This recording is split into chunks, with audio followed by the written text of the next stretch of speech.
자, 오늘 본문 말씀을 가지고 감사선언 두 번째 시간으로 감사를 방해하는 적이라는 제목으로 함께 은혜를 나누겠습니다. 우리 제목을 함께 따라 하시겠습니다. 감사를 방해하는 적. 한 번 더 따라 하겠습니다. 감사를 방해하는 적. 네, 고맙습니다. 사랑하는 여러분, 중국 춘추 시대 오나라의 손무가 쓴 손자병법 제3장 모공편을 보게 되면 우리가 잘 아는 결구가 나옵니다. 지피지기면 백전불태라라는 이런 결구가 나옵니다. 이런 말이 나옵니다. 그 뜻은 잘 알다시피 적을 알고 나를 알면 100번을 싸워도 위태롭지 않다라는 것입니다.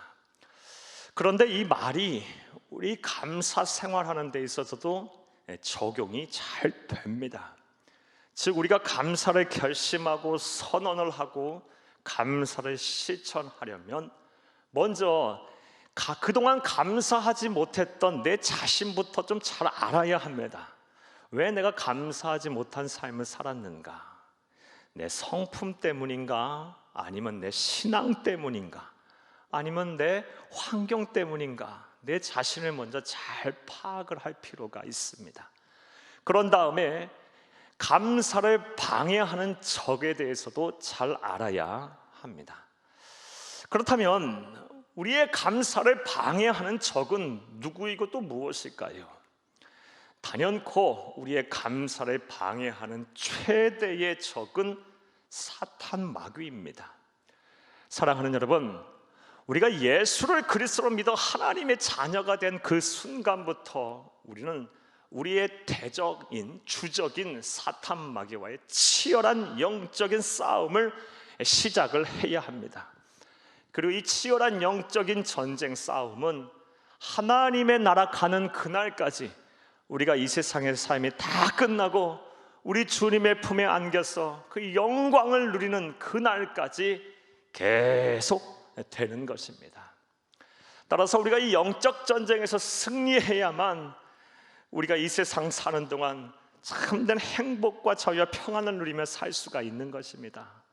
따라서 우리의 총사령관 되시는 예수 그리스도의 말씀에 늘 순종해야 하고 그 명령에 복종을 하며 살아야 합니다.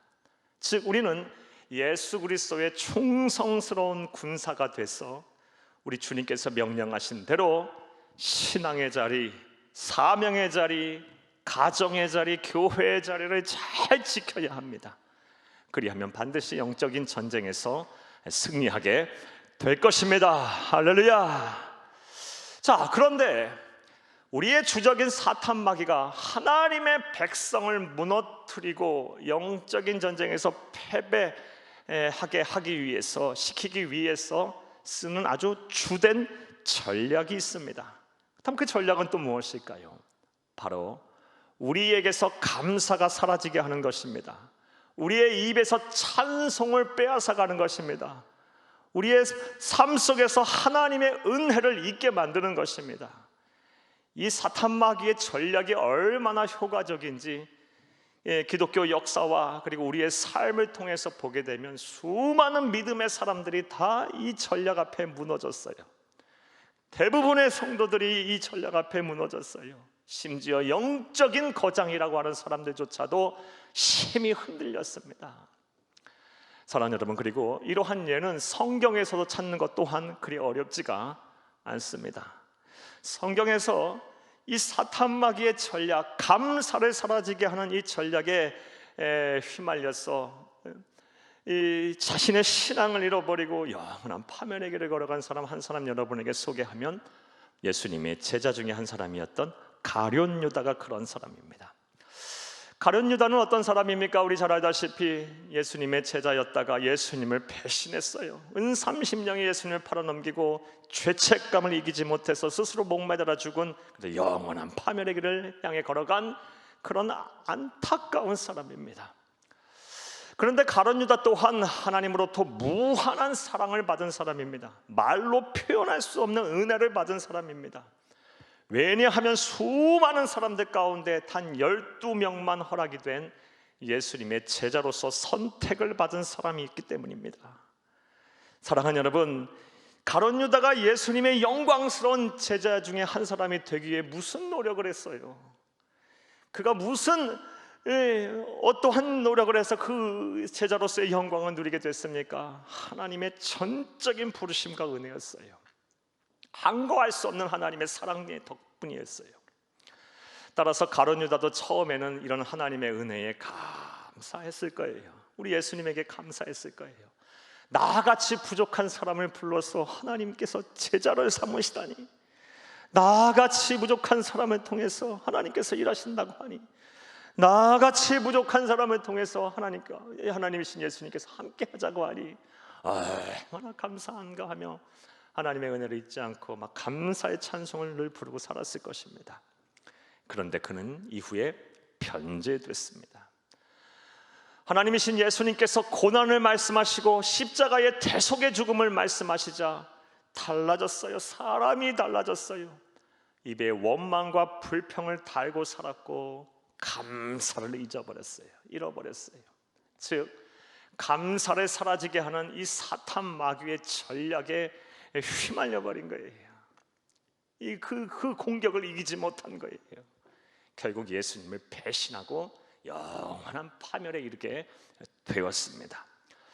이처럼 이 사탄 마귀, 우리의 주적인 사탄 마귀는 우리를 넘어뜨려서 영적 전쟁에서 패배시키기 위해서 우리에게서 감사를 사라지게 하는 전략을 늘 구사하고 사용하고 또 이를 통해서 우리를 공격을 하고 있습니다. 그러하기에 우리는 이에 대해서 늘 잘 알고 대비를 잘 해야 할 것입니다. 그렇다면 좀 더 구체적으로 좀 생각을 해보겠습니다. 감사를 사라지게 하는 이런 전략적 목표를 달성하기 위해서 우리의 주적인 사탄 마귀가 쓰는 전술은 무엇일까요?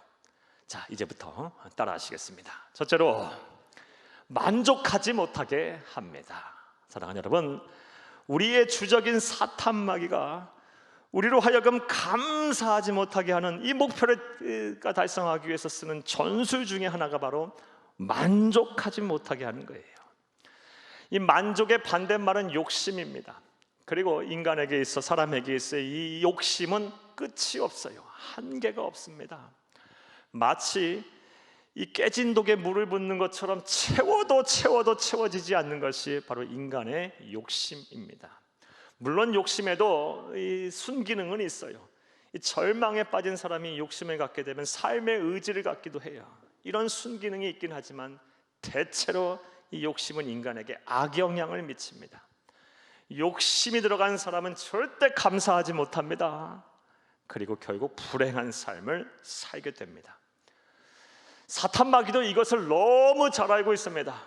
욕심이 인간에게 어떠한 영향을 미치는지, 어떠한 악영향을 미치는지 너무 잘 알고 있어요. 그래서 틈만 나면 하나님의 백성들에게 욕심을 막 불어넣어요. 그리고 그것이 막 활활 타오도록 부채질을 해요. 결국 이 욕심으로 인해서 감사를 잃어버리고 불행한 삶을 살며 신앙의 노선에서 이탈을 하고 이 영혼이 상하고 하나님을 떠나는 사람들이 얼마나 많은 줄 모릅니다.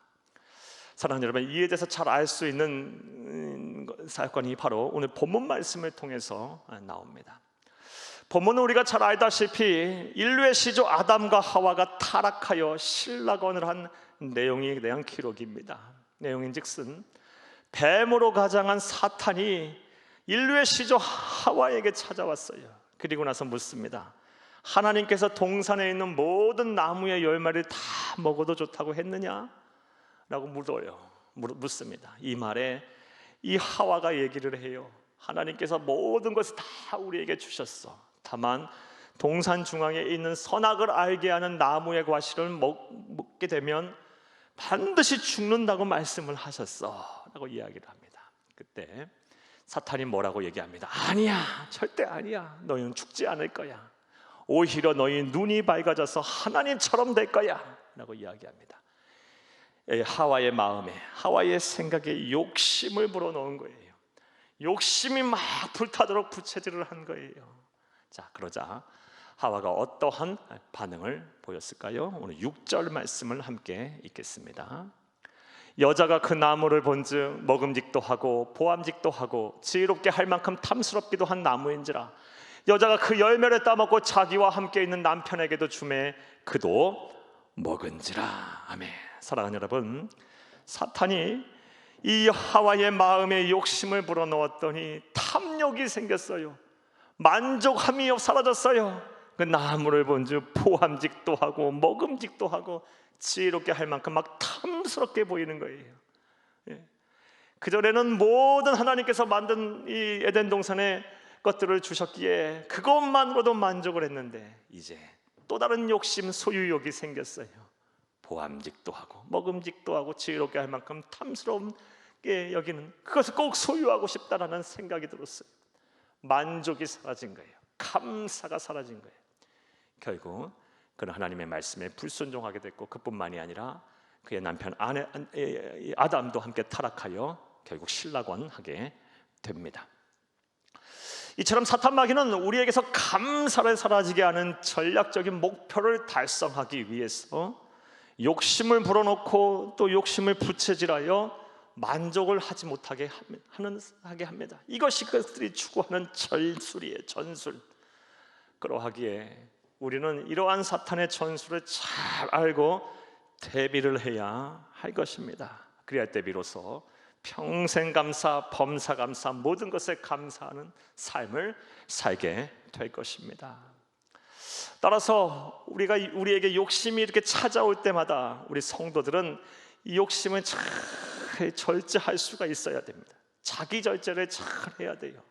내 능력으로 안 되면 하나님의 능력을 간구해야 돼요.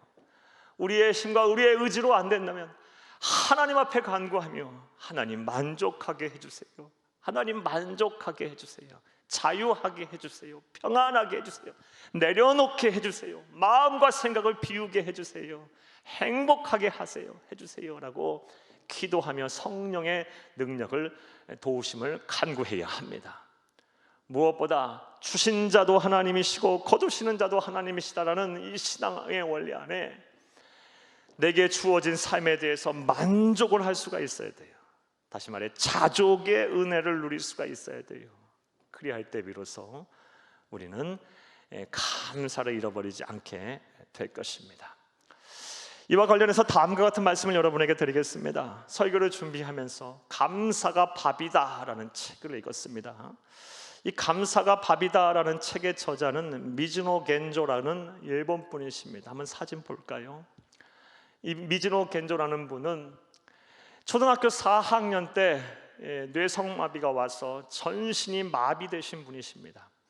그리고 이분이 자신의 의지로 할 수 있는 것은 눈꺼풀 깜빡이는 것밖에 할 수가 없어요. 참 어찌 보면 비참한 인생을 사시는 분입니다.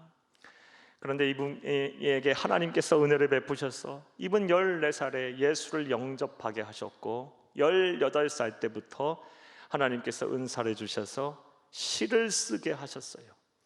그리고 47살에 짧은 인생을 살았지만 수많은 시를 써서 많은 사람의 감동을 주었고 삶의 인생을 변화시킨 분이에요.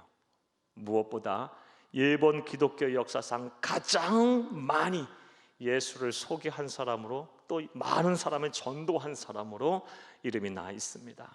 사랑하는 여러분, 이 미즈노 겐조가 쓴 시 하나만 여러분에게 좀 읽어드리겠습니다. 발췌해서 읽어드리겠습니다.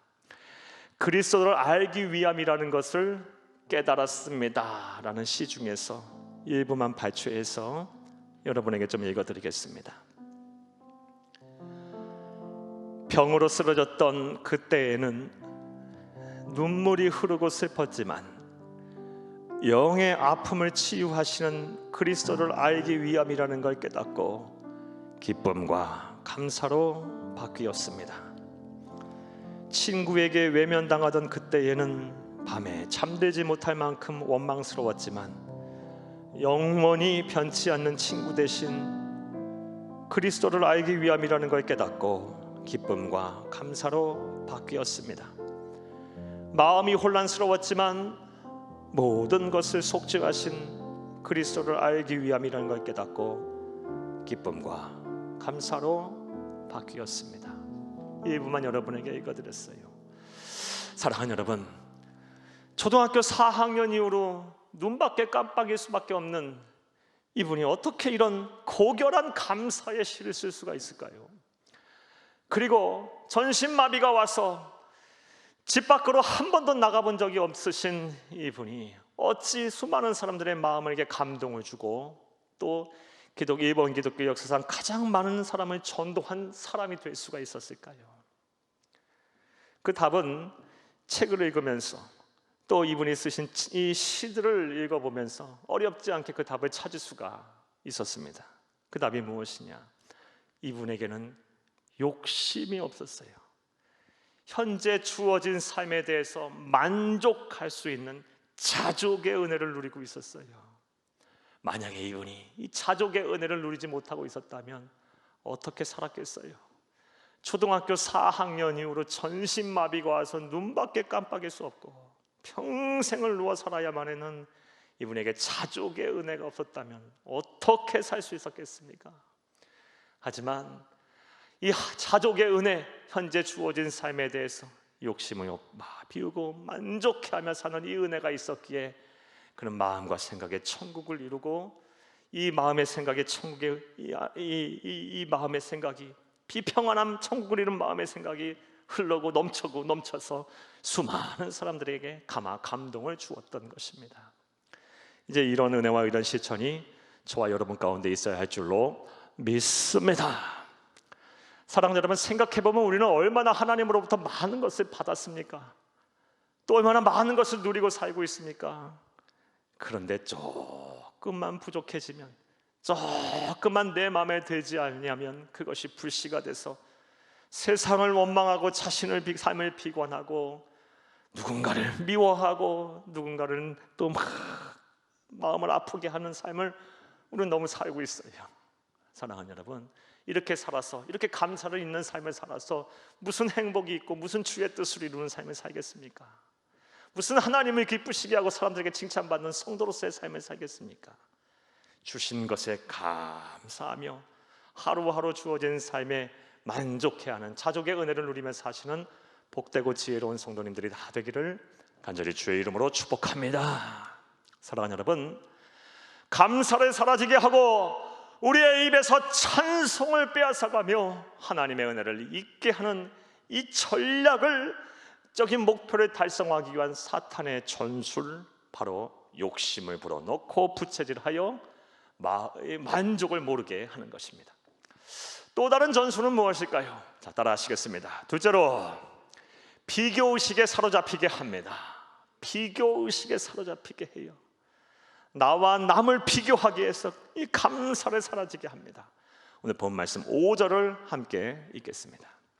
너희가 그것을 먹는 날에는 너희 눈이 밝아져 하나님 같이 되어 선악을 알 줄 하나님이 아심이니라. 아멘. 사랑하는 여러분, 사탄이 하와를 유혹하면서 이 비교의식에 사로잡히게 하고 있어요. 그러자 하와가 자신과 누구를 지금 비교하고 있습니까? 어처구니가 없이 자신과 하나님을 비교하고 있어요. 창조주 하나님과 자신을 비교하면서 나도 하나님같이 되고 싶다, 하나님같이 되고 싶다라는 이런 영적인 교만함에 빠지게 돼요. 사랑하는 여러분, 이렇게 비교의식에 사로잡히게 되면 절대로 감사하지 못하고 만족이라는 것이 없습니다. 결국 불행한 삶을 살 수밖에 없습니다. 왜냐하면 이 비교의식이라는 것이 어찌 보면 또 다른 욕심의 한 모습, 한 형태이기 때문입니다. 비교의식에 사로잡히게 되면 대체로 두 가지의 모습을 보이게 됩니다. 다른 사람과 나를 비교해봐서 내가 우월하다고 생각이 되면 교만함에 빠져요. 교만함에 빠진 사람 절대로 감사하지 못해요. 교만한 사람 감사하는 거 보았습니까? 아니요, 절대 그렇지 못해요. 또 반대로 다른 사람과 내 자신을 비교해 볼 때 내가 열등하다고 생각이 된다면 자기 비하에 빠져요. 여러분, 자기 비하에 빠진 사람 감사하는 거 보셨습니까?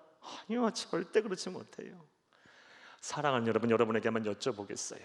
혹시 지금 비교의식에 사로잡혀 계시지는 않으십니까? 누군가 무엇인가 여러분을 지금 비교하며 나는 불행하다라고 생각하고 계시지 않습니까? 나는 가진 것도 없고 건강하지도 못하고 잘생기지도 못했고 내 자식과 내 후손들은 그리 잘 살지도 못하고 앞길이 열리지도 못했고 나는 이것도 없고 저것도 없고 능력도 없고 부족한 것 천지하면서 나는 왜 이렇게 나는 이렇게 불행해 하며 자기 자신을 비하하며 감사와는 거리가 먼 삶을 살고 계시지는 혹시 않으십니까? 또 반대로 다른 사람과 비교해서 나는 우월하다고 생각에 도취되어 이 영적인 교만함에 빠져 하나님도 감사할 줄도 모르고 사람들에게도 감사할 줄 모르고 오직 자신만을 위해서 살고 계시지는 않으십니까? 자신의 의를 드러내고만 살고 계시지는 않으십니까? 비교의식에 사로잡히게 하는 것이 바로 이 사탄이 우리에게서 감사를 사라지게 하고 찬송을 빼앗아가며 나아가 하나님의 은혜를 잊게 하는 전술입니다. 근데 설교를 준비하며 가만히 제 자신을 살펴보니 다른 사람에게 이야기할 것이 아니라 제 자신이 이 사탄의 전술에 말려들어서 비교의식에 빠져 감사를 잊고 사는 삶을 살았음을 어렵지 않게 발견하게 됐어요. 저는 하나님의 은혜로 참 많은 복을 받은 목사입니다. 많은 성도들을 목양할 수 있는 목회자가 되게 하셨고 큰 교회를 목회하는 목회자 담임 목사가 되게 하셨고 또 분에 넘치는 사랑과 존경을 받게 하셨으며 무엇보다 많은 은사를 하나님께서 주셨습니다. 그런데도 저보다 더 큰 목회를 하는 교회 목사님을 뵐 때마다 또 목회를 잘 하시는 목사님을 뵐 때마다 한없이 제가 작아지는 거예요. 그리고 나는 이것도 못하고 왜 저것도 못할까? 더 잘할 수 있는데 왜 나는 그런 통찰력이 없고 왜 그런 능력이 없을까? 왜 나에겐 그런 은사를 안 주셨을까? 하면서 이 비교의식에 사로잡혀서 감사를 종종 잊고 살았습니다. 그런데 이제 설교를 준비하며 또 여러분에게 하나님의 말씀을 전하며 분명히 결심을 하고 이 자리에 섰습니다. 전 다시는 비교의식에 사로잡혀서 감사를 잊는 삶을 살지 않기를 살고 싶습니다. 또 그렇게 살 것을 결심합니다. 제 능력이 아닌 하나님의 능력으로 제가 만약에 부족하고 설령 그렇게 살지 못한다면 하나님의 능력에 힘입어 그렇게 살기를 작정하고 또 그렇게 살고 싶습니다. 오늘 말씀을 듣는 모든 분들도 부디 저와 함께 이 비교의식에서 벗어나 하나님이 주신 이 아름다운 세상에서 하나님의 존귀한 백성으로 늘 감사하며 찬송하며 살 수 있기를 간절히 주의 이름으로 축복합니다. 축복합니다. 말씀 맺겠습니다. 사랑하는 여러분, 오늘은 우리에게 감사를 방해하는 적에 대해서 말씀을 드렸습니다. 우리 감사를 방해하는 최대의 적은 영적인 전쟁에서의 우리의 주적인 사탄 마귀입니다. 사탄 마귀는 우리에게서 감사를 빼앗아가기 위한 전략적인 목표를 달성하기 위해서 다음과 같은 전술을 우리에게 끊임없이 구사하고 있습니다. 먼저 욕심을 불어넣고 막 부채질해서 만족을 모르는 삶을 살게 합니다. 사랑하는 여러분, 이러할 때는 우리 욕심이 찾아올 때마다 자기 자신을 잘 제어할 수 있어야 합니다. 지켜야 될 선을 지켜야 합니다. 내 능력이 아니면 하나님의 능력에 힘입어서 절제를 하시기를 간절히 주의 이름으로 부탁을 드립니다. 또한 주어진 삶, 지금 하나님께서 주신 삶에 감사하세요. 어차피 하나님이 주신 거예요. 하나님이 조금 주셨으면 조금 주신 대로 감사하고 많이 주셨으면 많이 주신 대로 감사하고 어차피 내게 아니라 하나님의 것임을 알며 지금 현재의 삶에 만족하시고 자족의 은혜를 누리시기를 간절히 주의 이름으로 축복합니다. 사탄 마귀의 또 다른 전술은 비교의식에 사로잡히게 하는 거예요. 사랑하는 여러분, 이런 비교의식에 찾아올 때마다 우리에게 엄습할 때마다 나는 하나님의 존귀한 자다라는 이런 믿음의 고백을 하세요. 하나님께서 우리에게 말씀하셨어요. 너희는 택하신 족속이고 왕같은 제사장이며 나의 거룩한 나라고 나의 소유된 백성이다라고 말씀하고 계세요. 이러한 믿음 아래 비교의식을 극복하시기를 벗어나시기를 간절히 주의 이름으로 축복합니다. 그리하면 우리의 소원 평생 감사, 범사에 감사, 모든 일을 감사할 수가 있게 될 것입니다. 이런 은혜와 복이 저와 여러분의 복이 되기를 간절히 주의 이름으로 축복합니다. 축복합니다. 축복합니다.